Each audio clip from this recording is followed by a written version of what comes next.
Hey everyone, welcome back to our channel. Today we're diving into a topic that close to our hearts, solving disruptive behavior and the social disorders. Distributive behavior and the social disorders affect individuals in various aspects of their lives, from school and work to relationship and personal development, but fear not, because there are effective ways to address and manage these challenges. First off, fostering a supportive environment is a crucial whether at home, social, or work.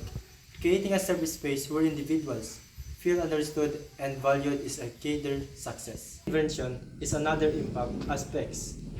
Identifying signs of distributive behavior, the social disorders early on allows for timely access to therapy and support services. Community involvement plays a significant role as well.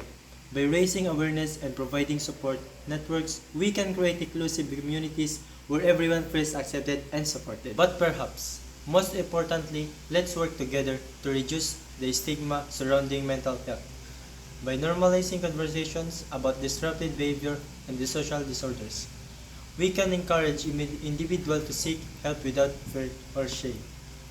Addressing disruptive behavior and the social disorders requires a holistic approach that addressing prevention, intervention, and support by promoting social and emotional learning, providing timely information, fostering a supportive environment, and implementing restorative justice practices. We can create a safer and more inclusive communities where individuals can thrive. Prevention efforts are crucial. Education programs aimed at promoting social and emotional learning can equip individuals with the necessary skills to manage their emotions, communicate effectively, and resolve conflicts peacefully. Early identification and intervention through screenings and assessments can also help identify individuals at risk and provide timely support. Creating supportive and inclusive environment is essential for individuals with disruptive behavior and social disorders. This involves promoting understanding, empathy, and acceptance while reducing stigma and discrimination, peer support programs, and mentorship. NGTVs can provide additional sources of support and encouragement. Implementing restorative justice practices can help repair harm caused by disruptive behavior and promote accountability and reconciliation.